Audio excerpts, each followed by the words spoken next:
റവയും നേന്ത്രപ്പഴവും ഉണ്ടെങ്കിൽ വളരെ എളുപ്പത്തിൽ ഒരു 4 മണി പലഹാരം തയ്യാറാക്കാം കേട്ടോ. അതിനായിട്ട് തേങ്ങ, വറുത്ത റവ, ശർക്കരപ്പാനി, നേന്ത്രപ്പഴവും ഞാനിവിടെ എടുത്തു വെച്ചിട്ടുണ്ട്. ഇനി ഒരു ചീനച്ചട്ടിയിലേക്ക് ആവശ്യത്തിന് നെയ്യ് ഒഴിച്ചിട്ട് ഈ പഴമൊക്കെ നന്നായിട്ടൊന്ന് വരട്ടിയെടുക്കാം.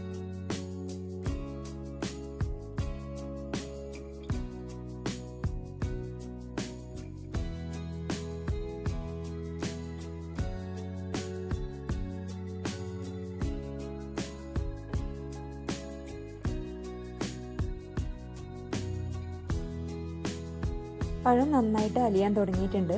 അതിലേക്ക് ചിരവി വെച്ച തേങ്ങ കൂടെ ചേർത്ത് നന്നായിട്ട് ഇളക്കി യോജിപ്പിക്കാം.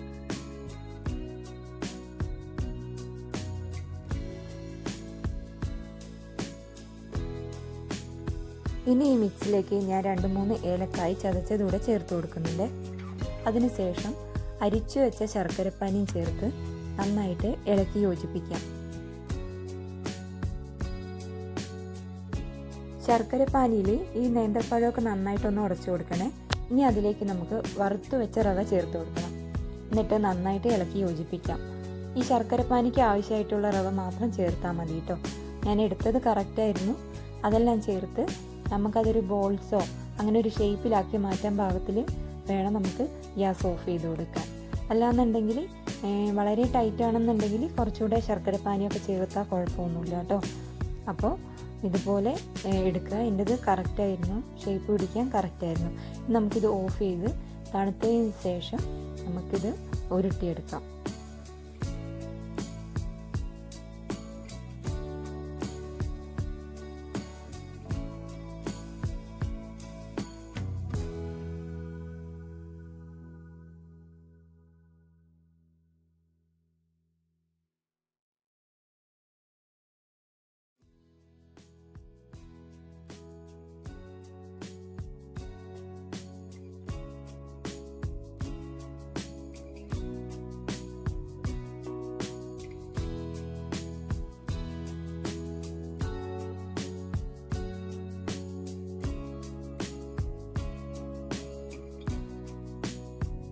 ഇവിടെ എല്ലാം ഞാൻ ഇതുപോലെ റോൾ ചെയ്ത് വെച്ച് കൊടുത്തിട്ടുണ്ട്. ഒരു ഇഡ്ഡലി കുക്കറിൽ വെച്ചിട്ട് നമുക്കിത് നന്നായിട്ടൊന്ന് ആവി കയറ്റിയെടുക്കാം. ഇപ്പം ഞാൻ വെറുതെ 2 അറ്റവും നൂലുകൊണ്ട് കെട്ടിയതാണ് കേട്ടോ.